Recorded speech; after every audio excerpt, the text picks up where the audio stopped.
Republicans in the Senate are reportedly hoping for a Supreme Court surprise that could help save their majority in this November's midterms. The Hill reports some in the Senate GOP are welcoming the retirement of conservative Justice Samuel Alito as an October surprise that would then rally Republican-leaning voters to the polls, since President Trump would select his replacement. The Hill reveals, quote, GOP senators are being careful not to prod Alito, but privately hope that a retirement announcement in the fall could shift several races in their direction. Jonathan Lemire. Yeah, this is really interesting because right now, by any poll, there's a lot of enthusiasm for Democrats, very little for Republicans heading into these midterms in the wake of higher prices, the war, and the like. But there are Republicans who are hoping for Justice Alito or Justice Thomas. They've both been rumored to potentially retire as a motivating factor for Republicans to come out. And both justices have put it out there. They don't plan to. But, Jamar, Democrats also are talking about this. And they have said, I've talked to a couple in the last week or so, who have said, wait, this talk that Alito and Thomas are going to stay, that's actually a smokescreen, that they are going to, they're banking on complacency. And then they are going to come out, they will fulfill that October surprise. So, Jamar, we can do the criminology of this as to what's real or what's not. But what is clear is if one of these two, that's a good facial expression. Yeah, I teed him up. If this is real, it would change the stakes this November. Yeah, you and I lived through 2018, otherwise a really good election for Democrats, also Donald Trump's first midterm in a previous life. But guess what happened in 2018? Well, you had the Brett Kavanaugh story, and that had a huge impact on the Senate races. I can think of races like Heidi Heitkamp in North Dakota and Claire McCaskill in Missouri. Phil Bredesen, who we thought had a shot in Tennessee against Marshall Blackburn that year. I can go on and on.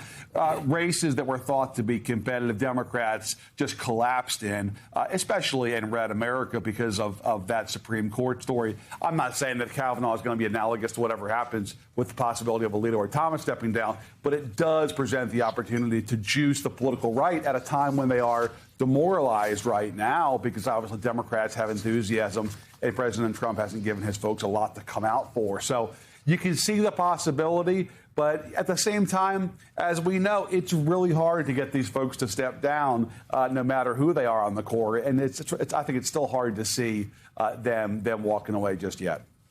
Speaking of this election year, today in Virginia, voters head to the polls for a high-stakes ballot measure that could reshape the state's congressional map and potentially shift the balance of power in Washington. Several states have undergone redistricting after President Trump urged Republican-led legislatures to maximize GOP gains.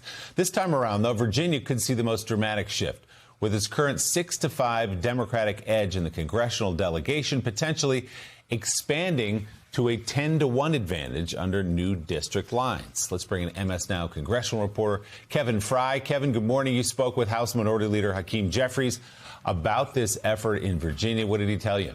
Yeah, I mean, he's doing a little bit of level setting here, arguing that Virginia is a purple state. Obviously, they're looking at the polls, which suggest that this could end up being rather tight today. But there's another flip of the coin to this, which is if you look at this all in the bit of the aggregate, Democrats are kind of quite bullish about the fact that at the end of the day, if this goes their way today, they will have essentially fought Republicans to a draw on redistricting. Yes, Texas started things off with their potential 5-seat pickup there, though obviously some polling suggests it's not actually going to be 5 seats. And then California followed through, Utah, North Carolina, the list goes on. Now, Virginia could be one of the last final steps in this process. Here's some of what Jeffries told me just the other day. Donald Trump has launched an extraordinary effort to gerrymander the national congressional map in order to try and rig the midterm elections. And who's in charge in the aftermath of these upcoming midterm elections should be determined by the American people, not Donald Trump. Republicans may have started this gerrymandering battle. We've made clear from the very beginning that on behalf of the American people, Democrats would finish it. Now, to kind of underscore the point here, Jeffries spent last weekend on the trail there with stops at churches, also doing some kickoff events for canvassing for folks going out to knock on doors. Speaker Mike Johnson has been out and about as well in the state.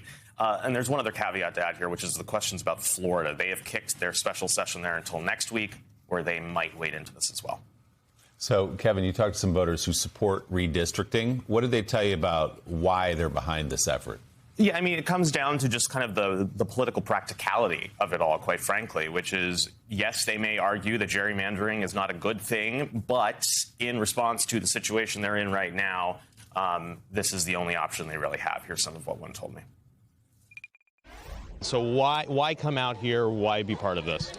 So obviously we've seen a lot of big problems that Donald Trump has created. He has explicitly stated to his state legislatures that support him, find me more seats. I want them. And so I think that's a really big problem. And normally we would say like gerrymandering is wrong, but unfortunately we've been pushed into the positions where two wrongs will make a right. And it's, as Democrats, we simply can't come to a boxing match when the other person brings a knife. We're just not going to be able to survive that. And so that's the position we've been forced into. So that's what voters are thinking about. But the other turn of this is also just the moral question, and this is something that I posed to Jeffries, which is, okay, you're now engaging in this tit-for-tat with the Republicans. Are you losing the moral high ground on redistricting? He at least argues that the Democrat options are temporary, that they're going through ballot referendums, such as in California and Virginia, and so this is in response to not them proactively doing so. But it is a question of, is the toothpaste out of the tube going forward now? The Democrats saying, let's fight fire with fire here. MS Now congressional reporter Kevin Fry, thank you. Politico's Jonathan Martin. J. Mart, always great to have you on as well. Thank you, sir. Thanks, pal. Look at that point. That's yeah, it's like, you know, he does. Oh, he just winked at the end. Choose the scenery. Pointed, then He he just winked. Yeah. I don't know. the haircut. Okay.